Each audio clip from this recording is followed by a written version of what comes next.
Привет, ребята! Перед встречей с вами вычитал прикольный факт. Как известно, после полета в космос Гагарина торжественно встречали на Красной площади в Москве. На кадрах кинохроники видно, что когда Гагарин шагал к первому секретарю ЦК КПСС Никите Хрущеву, у него развязался шнурок на правом ботинке. Эта деталь заставила многих советских граждан убедиться в том, что на самом деле Гагарин, при всем величии его подвига, такой же обычный человек, как и они. В этом выпуске мы познакомимся с как будто обычными людьми, которые совершают потрясающее открытие. Меня зовут Никита, поехали! Крылья – это передача о космосе, авиации и тех людях, которые летают выше облаков. Инженерные термины станут проще, самолеты понятнее, а вселенная ближе. Мы увидим разработки будущего, побываем в самых засекреченных местах и пообщаемся с легендами авиакосмической отрасли. На крыльях науки в галактику неизведанного.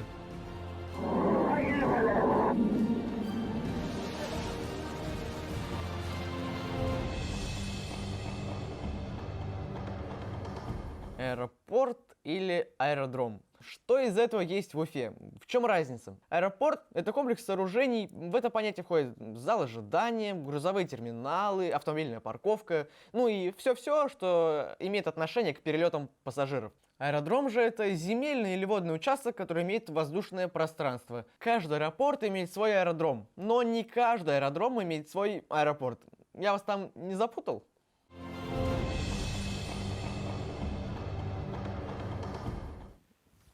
Мы находимся на аэродроме Первушин, и я с большим удовольствием проведу вам экскурсию. Аэродром основан 7 мая 2011 года. Вот уже 10 лет Первушин радует жителей республики эффектными воздушными шоу. Конечно же, изначально главная цель была собирать любителей авиации вместе.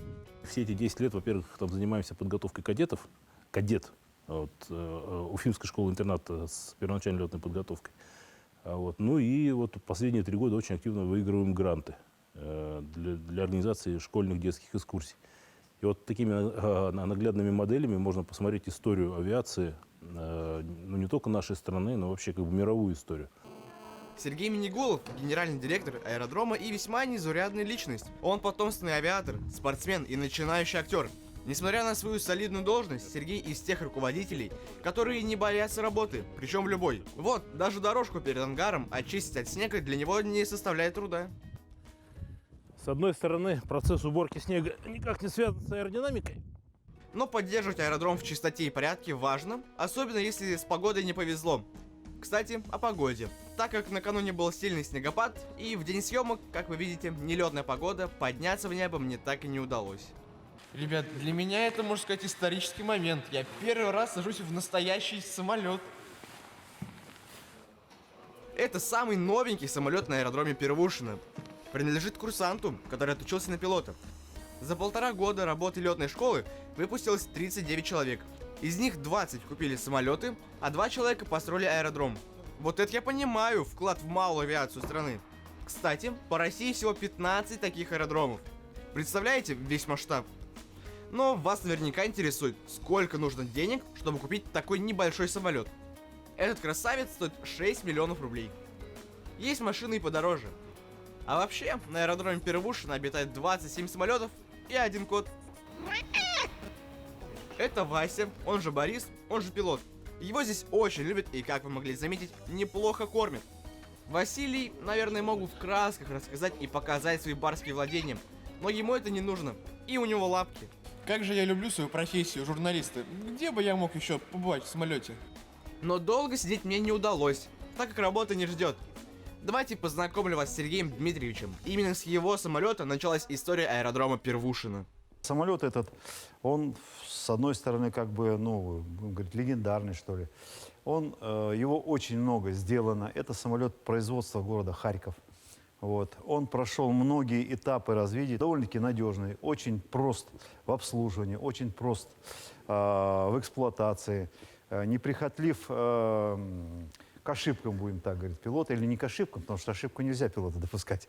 Вот. Но, по крайней мере, он прост в обслуживании и летать на нем комфортно. Он позволяет многие такие вещи, например, которые другие самолеты не могут. Если обратили внимание, у него винт находится сзади, и он высоко. То есть он может сесть на любую грунтовую дорогу, лишь бы не было столбов, проводов. Может сесть в глубокий снег, он на лыжах может летать. Он может сесть в высокую траву, то есть вот на проселок иногда садишься, там высокая трава, винт не повредит. Я уже не говорю, что характеристики у него позволяют его эксплуатировать в таких, спартанских, туристических целях. Он уже 10 лет, я всем только рассказываю, какая прекрасная эта машина. Сергей Дмитриевич Полторацкий является начальником аэродромного комплекса.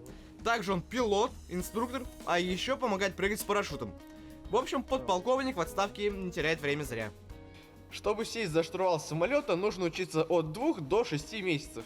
Я тоже загорелся идеей стать пилотом, только чуть позже. За штурвал мне пока рановато. Лучше продолжу рассказ про самолеты.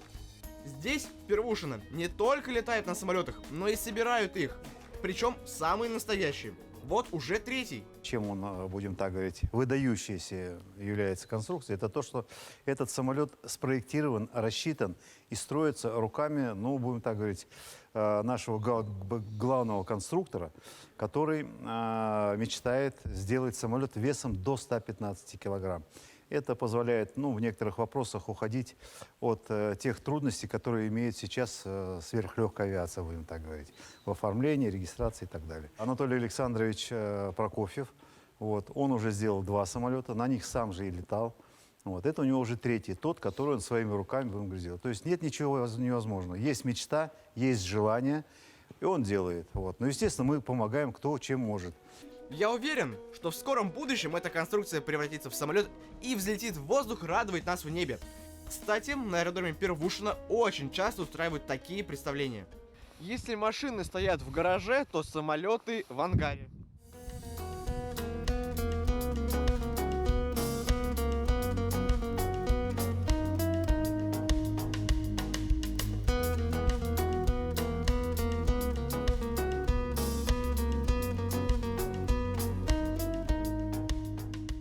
Сергей, можете рассказать про самолеты, которые вообще находятся в ангаре? Так, конечно. Во-первых, 3 основных самолета однотипных. Самолеты «Саванна». Красный, синий, красный, белый. То есть они не просто так по этим цветам, это цвета российского флага. Это самолеты, которые у нас входят в состав пилотажной группы. Вы их видите, в общем-то, всегда на наших праздниках. Мы праздники все поддерживаем, и не только в Уфе, не только в Башкирии, мы по всей стране летаем. Далее тот самый большой, это самолет Мауль американский. И это мой личный самолет, справа стоит самолет Роланд. У него хорошая дальность, он 1100 километров покрывает на одной заправке. И очень экономичный расход топлива. То есть за 1 час, 180 километров я пролетаю, и я расходую обыкновенного автомобильного бензина всего лишь 18 литров. Это экономичнее, чем на автомобиле, потому что на автомобиле дороги у нас искривляются, а здесь мы по прямой и, соответственно, покрываем гораздо большее расстояние и гораздо экономичнее. Ангар – это святая святых. Здесь производят ремонтно-технические работы. Все вы знаете, что с наступлением зимы у машин меняют шины, ставят с более мощным протектором и шипами. А самолетам с появлением снега вместо колес приделывают лыжи. На этом как раз самолете я играл дублера пилота, и как раз на этом самолете мы участвовали в съемках нашего такого кассового башкирского фильма «Из Уфы с любовью». Вообще, чтобы стать пилотом, важна физическая подготовка. Я сейчас не про перегрузки в кабине при наборе высоты. Элементарно. Порой надо взять и передвинуть свой самолет. Вот так. У вас самые лучшие кадры получились. Да, очень классно все получилось. Материал улет. Спасибо вам, Сергей Георгиевич. Уверен, что и ребятам понравилась наша экскурсия по аэродрому. Теперь и вы знаете, что такое Первушино и как здесь здорово.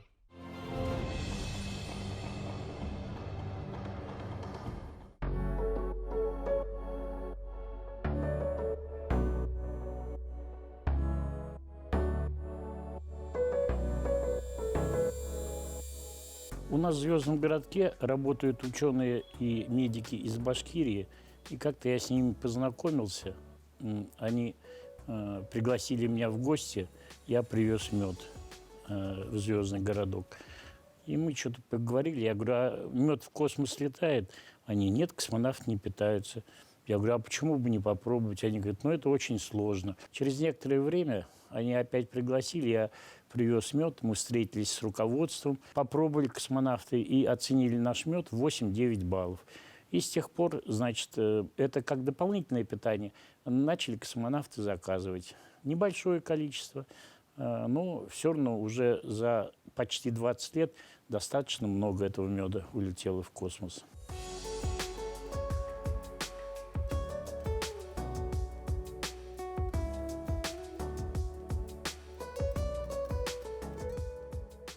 Какой мед отправляется? Отправляется мед, ну, я обычно выбираю липово-цветочный, потому что он больше всего нравится. Липовый, может быть, он слишком такой терпкий, не всем, поэтому липово-цветочный, богатый, чтобы там большое количество нектара с разных растений присутствовало. Отправляем мы его не в тюбиках, отправляем мы его в кубатейнерах, например. Там. И на Берлевском экспериментальном заводе есть такой, который подготавливает специально для космонавтов пищу. Вот, там уже он фасуется, испытывается. Космонавты отправляют в непрозрачных тюбиках. Космонавты почему еще мед берут? Мы, говорит, открываем, говорит, там его, выдавливаем, нюхаем, говорит, и пахнет летом, говорит, потому что там же все-таки достаточно стерильные условия. Интересные случаи, например, бывали.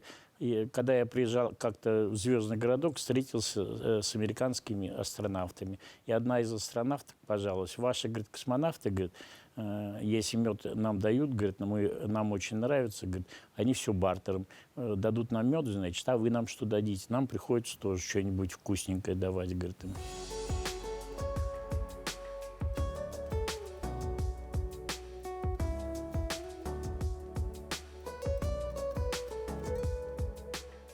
Мед должен быть просто с лесной хорошей пасеки у хорошего пчеловода, который знает, который не фальсифицирует мед. Мы выбираем такие пасеки, с пчеловодами договариваемся, потом я им даю, значит, бумагу, что вот ваш мед в этом году отправился. Это они вешают такую бумагу, естественно, на стенку и потом всем хвастаются.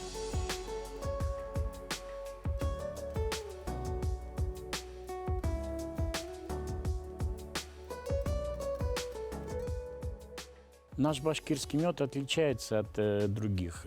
Первое отличие – то, что 70% липовых насаждений, вернее, липовых лесов сосредоточено именно российских в Башкирии. Вот это отличие. Первое. Второе, то, что в Башкирии встречаются много очень нектароносных растений, которые дают нектар, из которого получают мед. И здесь, значит, встречаются сибирские растения, европейские растения, южные с юга, которые подходят, и северные растения. Поэтому у нас достаточно богатый состав медов. Если взять любую пасеку, которая находится в лесу, предположим, то там не меньше, или на поляне где-нибудь, не меньше 35 видов нектара присутствует. Поэтому он и по вкусу очень богатый. Ну и потом королева медов все-таки это липа. Простота и надежность – важные качества для любого двигателя. В авиации таким считается двигатель R95Ш. На сегодняшний день единственный в своем роде, ведь он работает на разном топливе.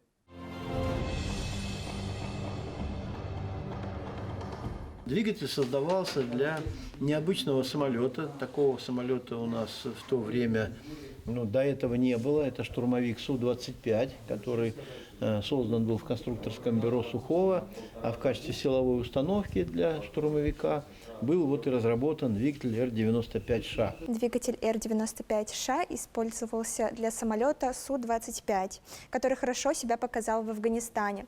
Данный самолет был наилучшим по потерям. Опыт локальных войн, конфликтов во всевозможных точках мира показал, что в то время для современной авиации крайне нужен самолет, обладавший теми качествами, которые в годы войны демонстрировал легендарный Ил-2. То есть хорошая защищенность от средств ПВО противника, высокая боевая нагрузка, высокая живучесть, простая управляемость и доступность для летчиков, там не самой высокой квалификации. И вот этим всем требованиям должен был отвечать Су-25. Работа стопорилась неготовностью двигателя. Первый вариант двигателя, который пытались поставить, он не обеспечивал необходимую тягу. И вот в итоге в кратчайшие сроки специалисты конструкторского бюро НПП «Мотор» предложили очень оригинальный путь, взяв за основу хорошо освоенный, хорошо зарекомендовавший двигатель R13-300, R25-300,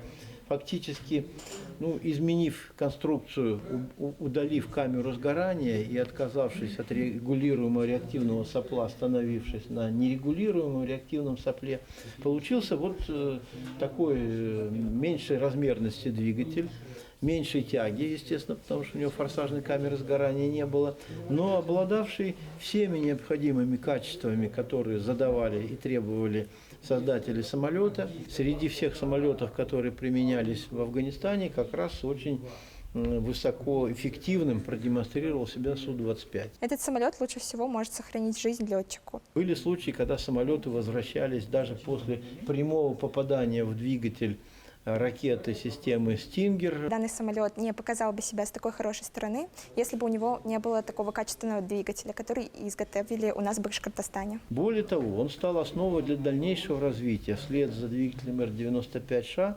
появился двигатель Р-195, еще с более высокими характеристиками для последующих модификаций самолетов Су-25.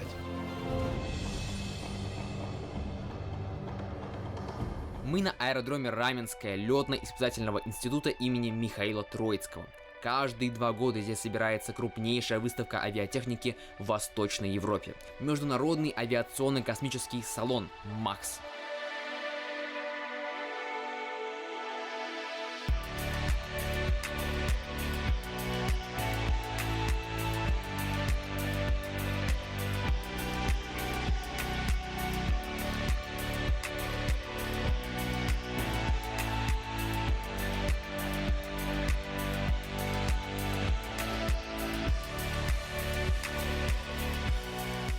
В этом году он проводится в 15-й раз, и впервые за все это время состоялось объединение стендов делегации Башкортостана в единое шале. Инициативу для объединения выставок подала компания Техпромсервис. Они и выступали организаторами для этой масштабной экспозиции. Это была давняя мечта Олега Владимировича Юнусова, генерального директора Техпромсервис. Кстати, эта частная компания одна из немногих, деятельность которой связана с авиацией. Они активно сотрудничают с Кумертауским авиационным производственным предприятием холдинга «Вертолеты России» и организуют ремонт гражданских винтокрылых машин.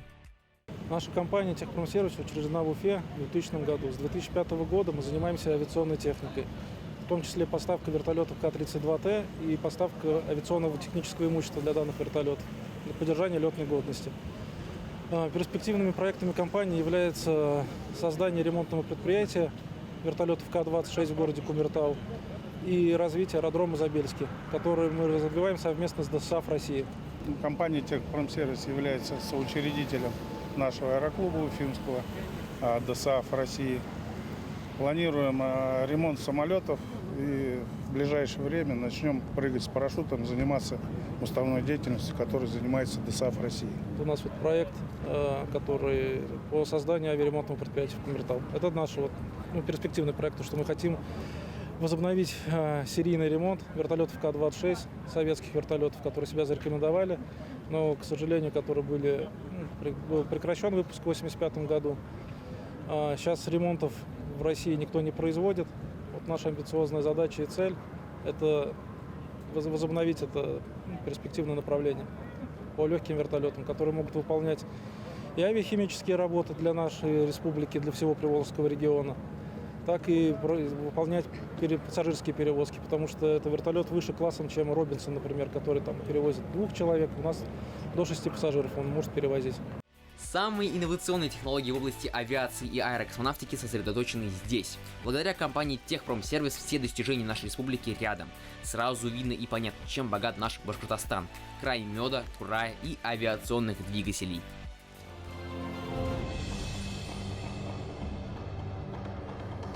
Совсем недавно в городе Кумертау открылся первый в республике контактный парк авиационной техники «Вертолет». Несмотря на то, что парк находится на территории завода Кумертауского авиационного производственного предприятия, посетить его можно совершенно свободно. Я очень загорелся идеей побывать там.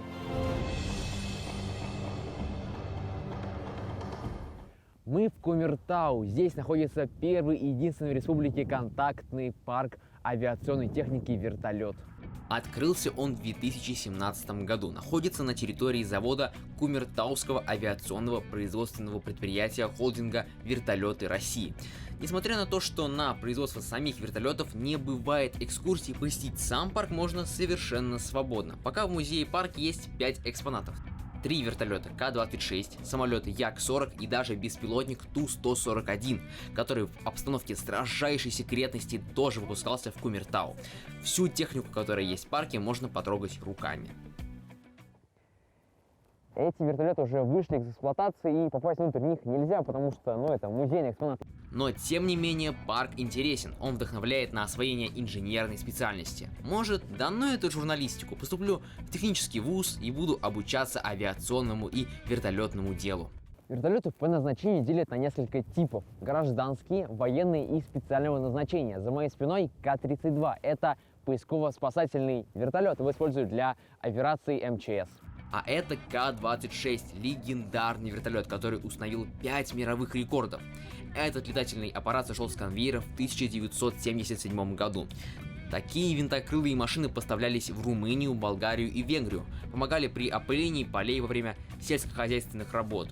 Этот труженик отслужил верой и правдой десятки лет. Теперь он здесь гордо стоит на посту. Вертолет — это самый универсальный вид транспорта. Он может попасть туда, где нет ни дороги, ни взлетно-посадочной полосы. Именно поэтому при чрезвычайных ситуациях используют именно его. Вот так выглядит достижение советского авиастроения. Здесь в парке на них можно не только посмотреть, но и прикоснуться к истории в буквальном смысле слова. Но не только прошлое такое яркое. На сегодняшний день город Кумертау носит звание «Территория, опережающая социально-экономическое развитие», ну или просто «Город, покоривший небо». Конструировать и выпускать вертолеты — это очень трудный и сложный процесс. Именно поэтому стоит даже гордиться, что у нас в республике такое уникальное производство. Вертолеты, произведенные на этом заводе, есть на всех континентах.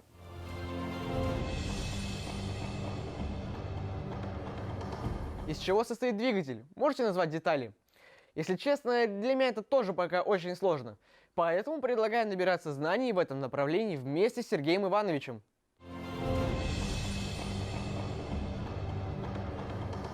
Сегодня разбираем термин «редуктор». В данном случае мы говорим о редукторе авиационного турбовинтового двигателя. Вот перед нами этот сложный и интересный узел авиационного турбовинтового двигателя. В данном случае речь идет о том, чтобы уменьшить те обороты, с которыми вращается ротор турбокомпрессора двигателя. Это большие обороты, это может быть несколько тысяч оборотов в минуту. И передать вот этот крутящий момент, уменьшив обороты, на воздушный винт этого двигателя. Вот двигатель устанавливается на самолетах, например, Ан-22 Антей, очень популярный в свое время был такой турбовинтовой самолет. Так вот, он имеет 2 воздушных винта. Они крепятся вот к этим муфтам и втулкам. Один винт вращается по часовой стрелке, другой винт вращается против часовой стрелки, поэтому вот он двухрядный. Вот сложный и очень хитроумно устроенный редуктор и позволяет нам, разделив потоки мощности, обеспечить привод одного винта по часовой стрелке, другого против часовой стрелки, что позволяет уменьшить реактивный момент друг у друга у этих винтов, облегчается управление самолетом, нет необходимости двигатели серийно производить в левом и в правом исполнении для левого полукрыла, правого полукрыла. Агрегат, вот, он довольно внушительный по размерам, значительную массу имеет, очень сложный по конструкции, но выполняет вот такую важную функцию – уменьшить обороты. Почему нельзя без редуктора обойтись? Да с такими гигантскими оборотами ни один несущий винт не справится, воздушный винт не справится, он просто разрушится от действия огромных центробежных сил. Вот. А редуктор позволяет придать ему самые оптимальные обороты. Такая же конструкция есть и на вертолетах. Там только задача от двигателя передать крутящий момент, уменьшив обороты, на несущий винт. Если здесь шла речь о тянущих воздушных винтах, то у вертолета такой же редуктор, мы можем посмотреть, он у нас рядом имеется, на несущий винт вертолета. Задача передать обороты, уменьшив при этом, вернее, передать крутящий момент, уменьшив обороты от ротора турбокомпрессора двигателя к ротору несущего винта.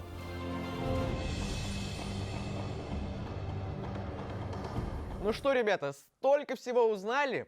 Теперь и в Международной Олимпиаде по истории авиации и воздухоплавания имени Можайского не стыдно участвовать. Увидимся там, ну или в эфире. Крылья есть, летим навстречу неизведанному. Пока.